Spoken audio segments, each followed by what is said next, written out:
بسم اللہ الرحمن الرحیم۔ السلام علیکم ورحمۃ اللہ وبرکاتہ۔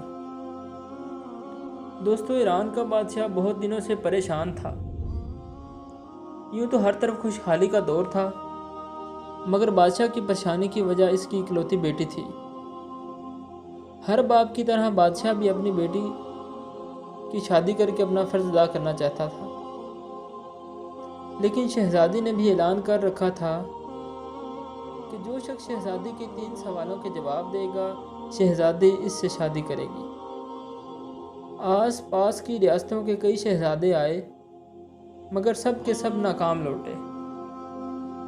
اس ملک میں ایک نوجوان رہتا تھا جس کا نام افضل تھا۔ اس نے اپنے والد سے کہا کہ وہ بھی اپنی قسمت آزمانا چاہتا ہے۔ افضل کے والد ایک عالم تھے۔ وہ برسوں سے لوگوں میں علم کی روشنی بانٹ رہے تھے۔ ملک فارس کا وزیر اعظم، بڑے بڑے درباری اور شہر کا قاضی بھی ان کا شاگرد تھا۔ باپ نے اپنے بیٹے کی خواہش دیکھی تو بولا، بیٹا اگر تم ناکام لوٹے تو تیرا کچھ کہ نہیں جائے گا۔ لوگ کیا کہیں گے؟ ایک عالم کا بیٹا ناکام ہو گیا۔ افضل اپنے والد سے کہنے لگا، بڑے بڑے شہزادے لوٹ گئے، اگر میں بھی ناکام ہوا تو کیا ہوگا؟ یہ تو مقابلہ ہے، جو بھی جیت لے، اور شاید وہ خوش نصیب میں ہو جاؤں۔ باپ کو بیٹے کی بات ماننی پڑ گئی۔ افضل خوشی خوشی محل کی جانب چل پڑا۔ باپ کو بیٹے کی ضد ماننی پڑ گئی۔ افضل کی بات شہر میں جنگل کی آگ کی طرح پھیل گئی۔ محل مقررہ وقت پر لوگوں سے کھچا کھچ بھرا ہوا تھا۔ بادشاہ تخت پر بیٹھا تھا، ملکہ عالیہ بھی محل موجود تھی۔ وزیر، امیر، درباری اور عوام الناس دربار میں موجود تھے۔ آخر شہزادی نے اپنا پہلا سوال کر ڈالا۔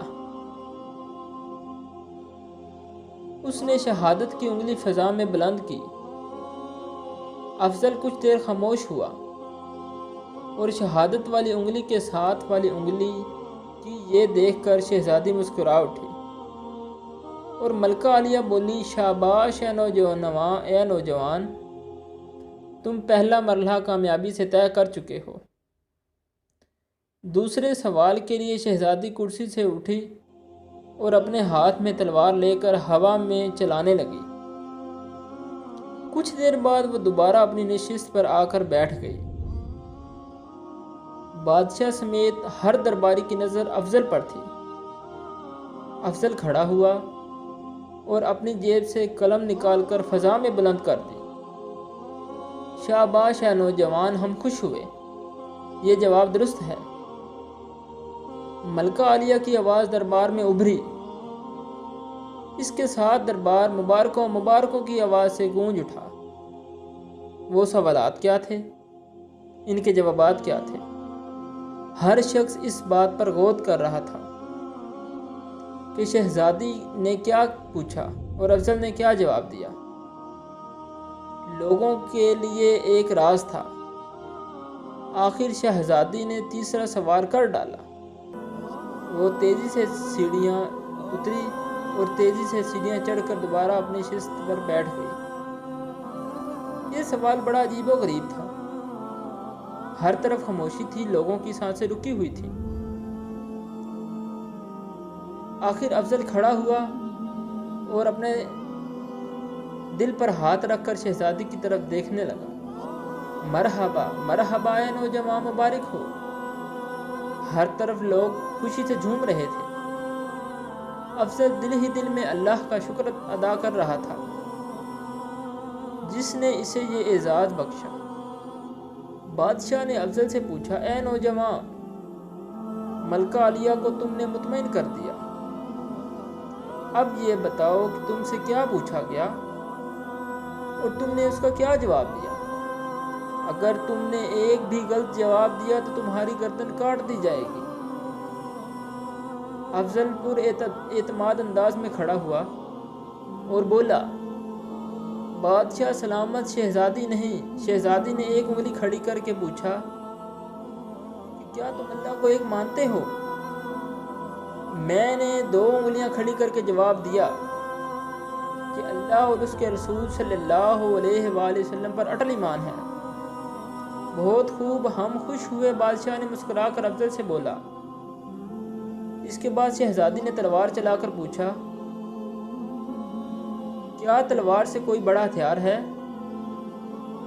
میں نے جواب دیا، ہاں، قلم کا وار تلوار کے وار سے زیادہ کارگر ہوتا ہے۔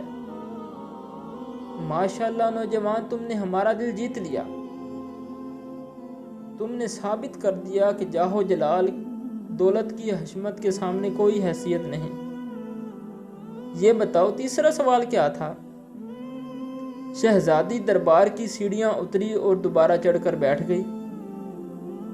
انہوں نے پوچھا تھا کہ میں تھک گئی ہوں، لیکن میرے جسم کی ایک چیز نہیں تھکی، جس پر میں نے جواب دیا کہ دل، کیونکہ دل انسانی جسم میں وہ واحد چیز ہے جو پیدائش سے لے کر موت تک بغیر تھکے ہوئے دھڑکتا رہتا ہے۔ بادشاہ نے افضل کو پاس بلا کر گلے لگا لیا اور کہا، لوگوں گواہ رہنا، میں نے حقدار کا حق ادا کر دیا ہے۔ کمنٹس میں اپنی رائے کا اظہار کریں، ہماری نئی آنے والی ویڈیو کا انتظار کریں۔ ویڈیو پسند آئے تو اپنے دوستوں کو شیئر کریں۔